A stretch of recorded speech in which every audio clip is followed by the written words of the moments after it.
Welcome to Conversation with Sana. Peace of mind and less stress starts with pre trip planning. Being prepared gives you a clear direction and you can optimize your time for enjoyment when you make it to your destination. So let's dig in and go over important information. These are the stuff that I do when I embark on a trip. I try to be comprehensive and getting as much as I can beforehand to prepare me to have fun when I go to my destination. Typically, and what we should do is start, of course, by making a list. Should we joke and make it check it twice? Okay. Check your passport, visa requirement, and any arrival documentation you need to get you to your destination. Also, very important is securing your passport. Recently, someone I know posted on Facebook that she was traveling and lost her passport in a connecting city. Of course, you can imagine the nightmare and the time and effort it took for her to replace the passport. She eventually made it to her destination, but of course, as you can tell, it is crazy and you don't want to go through that nightmare. Print your travel documents. It is good to have hard copies and put it somewhere other than my purse so I can have it with me. I do get copies of the hotels and the phone numbers and addresses, and write them down in a notebook, or I print a copy of the travel arrangement. Also, of course, cash. Bringing cash with you is important depending on the country that you go to, and you want to make sure that you have money to convert when you go to a country. I typically take money out of an ATM machine when I get to the airport, not a whole lot, but enough if I need to take a taxi so I can pay in the local currency. There's plenty of currency exchange counters in the airport. If you have the money, you can, of course, convert funds there. Also, make sure that you alert your bank if you have credit cards. Some credit cards require you to set notification and let them know that you're traveling, which is important because you don't want your credit card to be shut down somewhere in the world and you don't have access to it.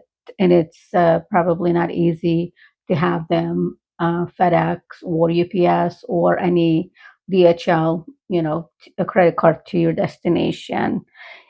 So I do encourage you to set notification, and of course, make sure that you write the bank's phone number in a notebook. You never know. Hopefully, you don't need it, but it's good to have it on hand.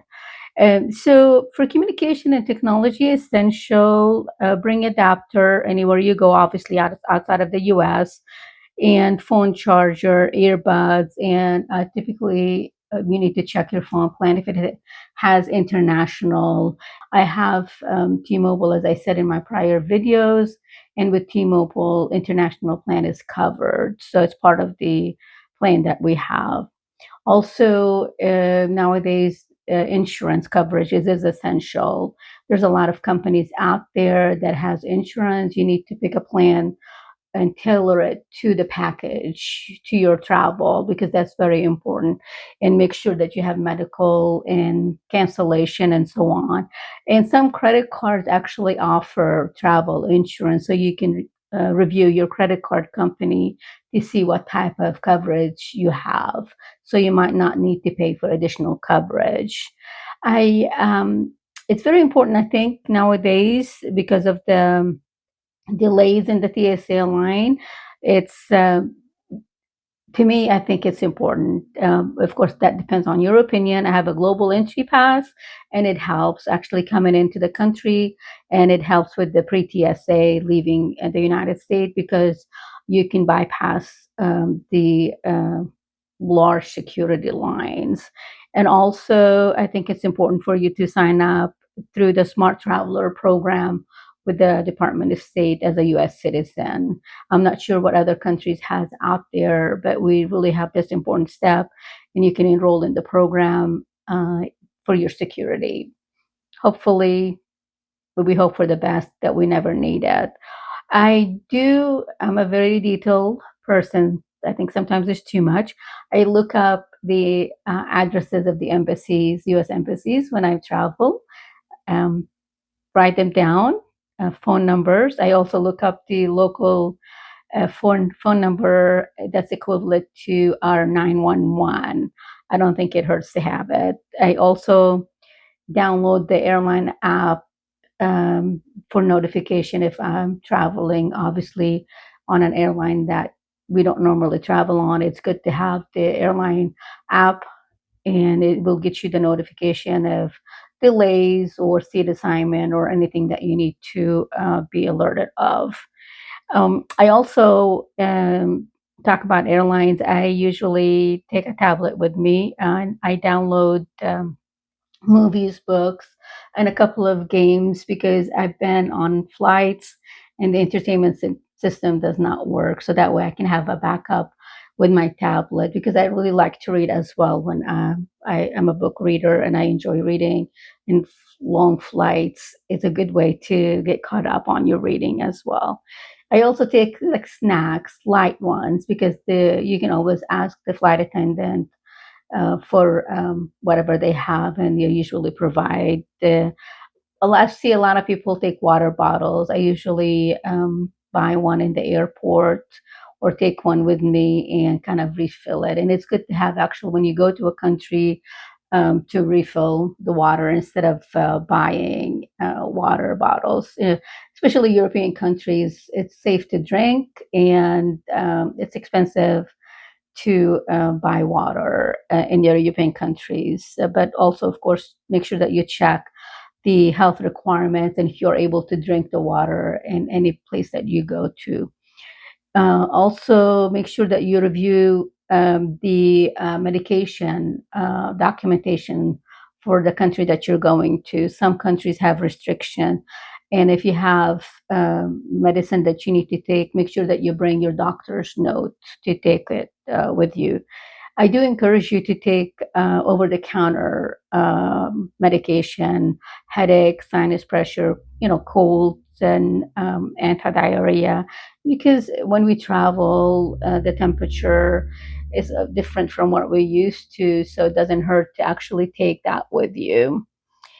All right, so moving on, for digital tools and navigation communication, if you people typically download maps of the places they're going to, also you can use it offline if somehow something happened to the Wi-Fi, if you're not don't have access to the internet or something happened with your phone, you can use the Wi-Fi offline, I should say, map. And I encourage you to download a translation app because I have Google Translate, and trust me, I used it in different parts of the world. And I actually helped a lady that was coming from Peru on a flight that I was on. I don't speak Spanish, of course, a word here and there, but I don't speak it fully. And the lady did not speak English and she was lost in the airport. So between me talking in English to the app and getting responses and her talking in Spanish, we figured out that she was in the wrong area and I helped her get on her flight. And of course, I used it in countries that I traveled to. Um, all right. So I think packing, I think I said that before in my prior videos, pack light because, I read a statistic once that said we only use 29% of the stuff that we pack. And I usually coordinate, pants and tops and to make it easy for me because I feel like we don't need a whole lot of stuff when we go on vacation.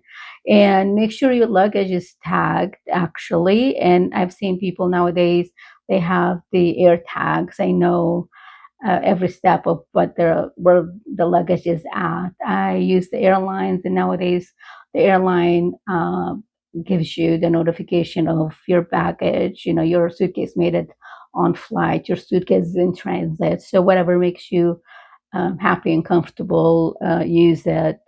And I encourage you to do carry-on luggage, a small one, not of course not a big carry-on luggage, and do take a change of clothing because obviously you never know when delays or cancellations happen, and it doesn't hurt to have a set of clothing that you use if you're delayed and you're spending a night in a city. Obviously, you're connecting and you're grounded somewhere.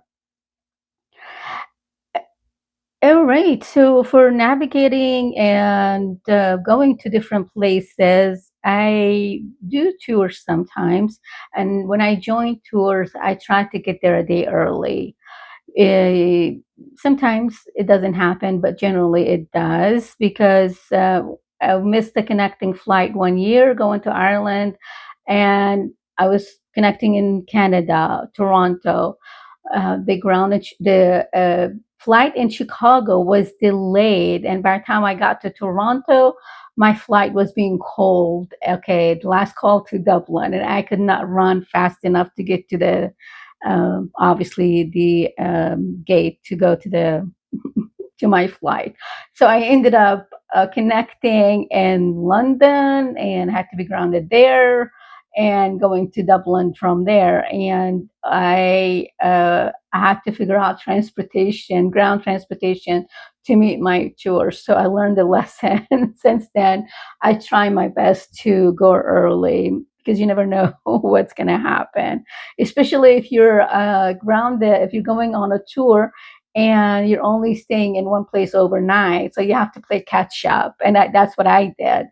It was a fun experience. Now I can laugh about it. But at that time, it wasn't funny because when you're grounded someplace and you're trying to figure out the logistic of how to get someplace that you've never been to, it might not be easy to do.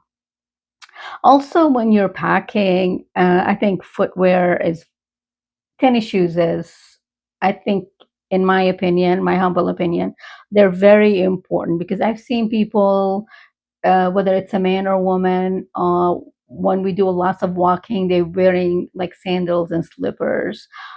To me, comfort and health is it's important. You do need to be comfortable when walking. European cities, you have the cobblestones and you're going up and down, and I feel like by the end of the day, you don't want your feet to be hurt. So I encourage you to do tennis shoes whenever you can, and also make sure that you secure your valuable when walking around, your wallets and your purses. Keep them very, very close to you because you don't want to lose anything.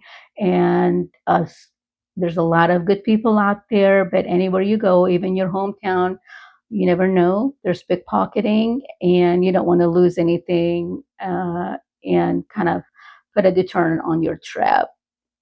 And I don't take any valuable, honestly. When you go on vacation, I know we all want to look good, but there is no reason for us to take any valuable items. Again, you don't want to lose anything that's valuable and it means a lot to you. Personal care and essentials, pack shampoos, body washes, lotions, of course, especially if you have sensitive skin. A lot of hotels nowadays, even Airbnbs, they do have, all of that, in the facilities that you go to. But if you have sensitive skin, make sure that you take your stuff with you. And I usually get travel size stuff, and a lot of times I end up using the hotel products because if they agree with my skin tone, you have to read the fine prints, of course. And I do take, if you're going to places, of course, flushable wipes, Kleenex, and the wet napkins, and hand sanitizers because there's places that might not have them.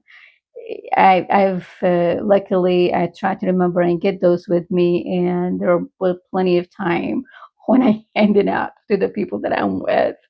I try not to forget, but we're not perfect, right? Um, and check the weather of the places that you're going to. I usually take a mini travel umbrella, but oftentimes I take the disposable ponchos. I go buy a few of them from the dollar store, and if the weather is going to be rainy or something, instead of doing the umbrella, I take the poncho with me and use it for the duration the rain is there, and then I dispose it, obviously.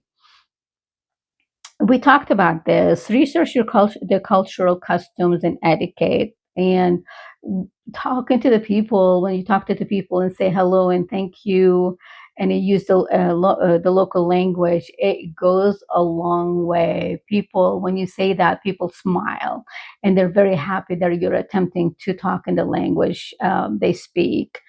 And of course, like I said, we try our best to include everything, but we forget. We're human. And if you forget, as long as you have your important documentations, I would not stress it. I've been traveling for a little bit, and anywhere you go in the world, especially these days with our smartphones, you can Google a pharmacy, you can Google a supermarket, your concierge at the hotel, people walking on the street, they help. People tend to help as long as you ask in a nice way and respectful way. People want to help you, and hopefully I gave you a good idea of what to do and how to start your trip preparation. If you have any questions or have comments, or if you want to add stuff, please leave them in the comment section. I really appreciate it. And thank you for watching. And hopefully you like, and please subscribe to my videos, because I want to continue talking about travel, and I want to continue talking about life experiences. And I will definitely see you in the next video. I appreciate it. Thank you so much.